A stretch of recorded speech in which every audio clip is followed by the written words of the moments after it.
Following the death of Father Carlo Crespi, the vast majority of his massive collection of golden artifacts and inscribed metallic tablets vanished from his parish in Cuenca, Ecuador. How did this humble Italian missionary end up guarding a hoard that threatened to rewrite the history of human civilization? For decades, visitors to a modest parish in Ecuador walked into a space filled with thousands of strange, shimmering sheets of metal. Some of these plates bore mysterious symbols. Others featured depictions of strange figures and writing that seemed to connect the Americas to civilizations thousands of miles away. To some, this was the ultimate proof of ancient transoceanic contact. To others, it was an elaborate puzzle with no easy answers. But when the priest died, the metal went silent. The collection vanished, leaving behind empty rooms and a question that remains unanswered to this day. In the 1920s, a young Italian priest named Carlo Crespi arrived in the remote town of Cuenca, Ecuador. He had been sent by the Vatican, tasked with living and working in this high-altitude region nestled deep within the Andes. The journey to Cuenca was difficult, requiring travel through rugged mountain passes and isolated valleys. When Father Crespi first looked out over the red-tiled roofs of the town, he could not have imagined that this remote outpost would become his home for the next 60 years. He did not come seeking treasure, nor did he come looking for fame.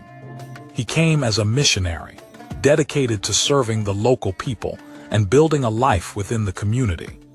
Cuenca in the 1920s was a quiet place, isolated from the rapid modernization sweeping through other parts of the world. The streets were cobblestone, the air was thin and cold, and the daily rhythm was dictated by the church bells and the changing seasons. Father Crespi quickly became a familiar figure in the town. He walked the streets in his dark robes, dedicating his time to the welfare of the residents. He worked to establish support systems for the poor, focusing his energy on the young and the vulnerable. Over the decades, his presence became a constant, reassuring part of life in Cuenca. He was a man who gave away whatever he had, living a life of simplicity and service. But as the years stretched into decades, Father Crespi's life took an unexpected turn. His work brought him into contact, not just with the residents of the town, but with the indigenous peoples who lived in the surrounding regions. Among these groups were the Shuar, who inhabited the dense, forested slopes where the Andes sloped down toward the Amazon basin. It was through his relationship with the Shuar that the first pieces of a massive mystery began to arrive at his door. The Shuar people lived in a vast, dense forest environment that was difficult for outsiders to navigate. For generations, they had maintained their independence, living in harmony with a rugged landscape of steep ridges, rushing rivers, and thick canopy. To the outside world, the forest was a place of danger and isolation. But for the Shuar, it was home. They possessed a deep knowledge of the land, its plants, its animals, and its hidden spaces. Father Crespi did not approach the Shuar with the attitude of a conqueror or an exploiter. Instead, he sought to build a relationship based on mutual respect and genuine support. He traveled into the remote forest communities, offering assistance, medicine, and education. He listened to their stories, respected their customs, and worked to protect their well-being. Over the decades, this consistent dedication earned him the deep trust of the Shuar people. They saw him not as a transient visitor or a government official looking to claim their land, but as a true friend who had dedicated his life to their service. Out of gratitude for his decades of support, the Shuar began to bring Father Crespi gifts. Initially, these gifts were simple tokens of appreciation, items gathered from the forest or crafted by hand. But as the bond of trust grew stronger, the gifts became more unusual. The Shuar realized that the priest had a deep interest in history and the ancient stories of the land. In response, they began to bring him objects they had kept hidden, items they had retrieved from the most remote and sacred parts of their territory. These were not modern crafts or typical forest products. They were heavy, metallic objects, sheets of metal, and plates that bore the marks of a time long past. When Father Crespi asked the Shuar where they had found these strange metallic objects, they pointed toward the eastern slopes of the Andes, where the mountains meet the jungle. They spoke of a place hidden deep within the earth, a subterranean system known as the Cueva de los Teos. The Cueva de los Teos is not a simple cave. It is a vast, deep and perilous subterranean cave system that stretches far beneath the forest floor. Entering the cave requires descending down a vertical shaft that drops deep into the darkness. The descent is physically demanding and hazardous, requiring specialized equipment and extreme caution. Inside, the cave system opens into a labyrinth of massive chambers, narrow passages, and underground waterways. The air is damp and heavy, the ground is slick, and the darkness is absolute, broken only by the beams of flashlights. The Shuar claimed that they had navigated these dangerous underground passages to retrieve the artifacts they presented to the priest. According to their accounts, deep within the cave system lay a chamber containing a massive repository of these metallic sheets and plates. They described these items as being stacked and organized, forming a collection that they referred to as a library of metal. For the Shuar, the cave was a place of historical significance, a repository of items left behind by those who had occupied the land long before. By bringing these pieces to Father Crespi, they believed they were placing their heritage in the hands of a custodian who would respect and protect it. As the gifts from the Shuar accumulated, Father Crespi found himself in possession of thousands of individual pieces. The collection was vast and highly unusual. Among the items were gold plates, thin metallic sheets, and various metallic objects of different shapes and sizes. The sheer volume of the material was unlike anything that had been documented in the region before. What made these objects so intriguing were the markings on their surfaces. The plates and sheets were not plain. They were covered in intricate carvings and engravings. Some of the plates featured mysterious symbols that did not match any known writing system of the pre-Columbian Andes. Others depicted strange, stylized figures, humanoid shapes, animals, and celestial patterns. Some of the figures appeared to wear elaborate headpieces or garments, while others were shown alongside creatures that were not native to South America. Most controversial of all was the writing. Some observers who examined the plates claimed that the characters and symbols bore a resemblance to ancient Sumerian cuneiform, the writing system used in the Middle East thousands of years ago. This claim sparked immediate debate. If the writing was indeed linked to Sumeria, it would suggest that ancient peoples had crossed the oceans and established contact with the inhabitants of the Andes long before the arrival of European explorers. For mainstream historians, this idea was highly skeptical, as there was no accepted archaeological evidence to support such early transoceanic contact. Yet the physical presence of the plates in Cuenca presented a puzzle that could not be easily ignored. Father Crespi did not keep his collection hidden away in locked vaults or private rooms. Instead, he chose to display the thousands of metallic pieces he received. Over the decades, his parish in Cuenca became a repository for this massive assembly of artifacts. The collection was kept in the courtyard and in various rooms of the parish buildings, where anyone could see them.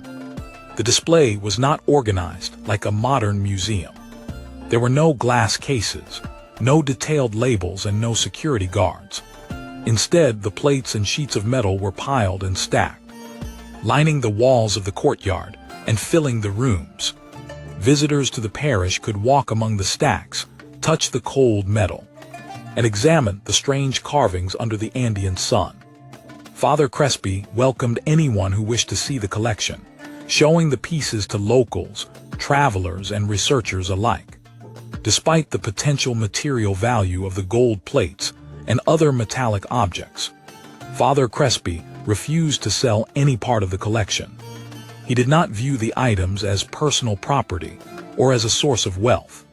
He maintained that the collection belonged to the Shuar people and to the country of Ecuador. He saw himself merely as a custodian, responsible for keeping the artifacts safe and intact.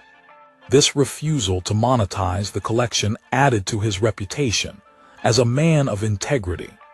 But it also meant that the thousands of pieces remained in a vulnerable, chaotic state, exposed to the elements and to the curiosity of the public. For many years, the collection remained a local phenomenon, known to the residents of Cuenca and the occasional traveler who happened to visit the parish. But in 1973, the existence of Father Crespi's bizarre collection was first presented to the wider world. The news of a massive collection of gold plates and metallic sheets covered in mysterious writing spread rapidly, sparking intense global curiosity. Suddenly, the quiet town of Cuenca became a destination for international researchers, explorers, and journalists. People came from all over the world, eager to see the metallic library for themselves. The parish courtyard was filled with visitors examining the plates, taking photographs, and debating the origins of the symbols. The sudden influx of attention thrust the humble priest into the center of a global conversation about the history of the Americas. This global curiosity brought with it a wide range of interpretations. Some visitors believed they were looking at the remnants of a lost civilization, or proof of ancient global trade networks that had been forgotten by history. Others were highly skeptical, suggesting that the collection was a mixture of modern replicas and misidentified objects. The debate was intense, with passionate arguments on both sides. Yet despite the scrutiny, the central question remained: did these plates represent a genuine ancient archive, or was there another explanation for their existence?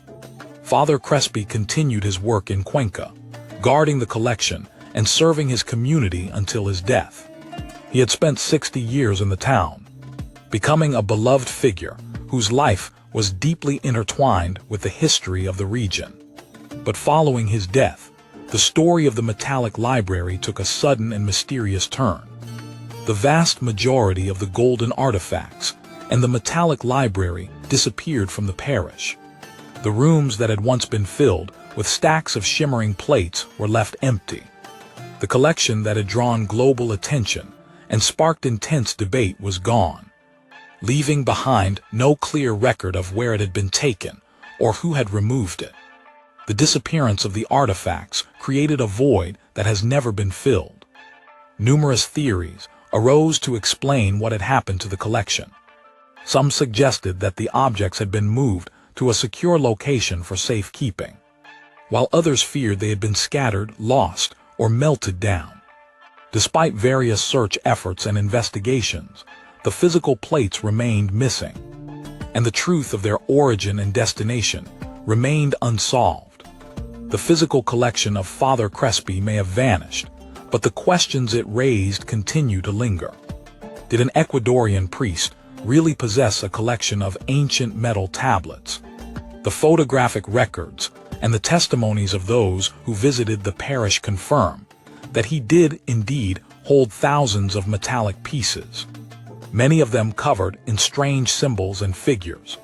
But the true nature of these objects, whether they were ancient historical documents or something else entirely, remains one of the great unsolved mysteries of South American archaeology. The story of Father Crespi and the metallic library is a reminder of the limits of our knowledge about the past. It highlights the tension between established historical narratives and the unexpected discoveries that challenge them. It also speaks to the power of trust and relationship.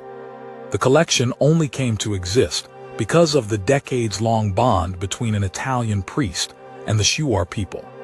What do you think happened to the golden library of Father Crespi? Do you believe these tablets held the secrets of an ancient connection between distant worlds? Or does the truth lie elsewhere? Share your thoughts in the comments below, subscribe to the channel, and join us as we continue to explore the mysteries that history has left behind.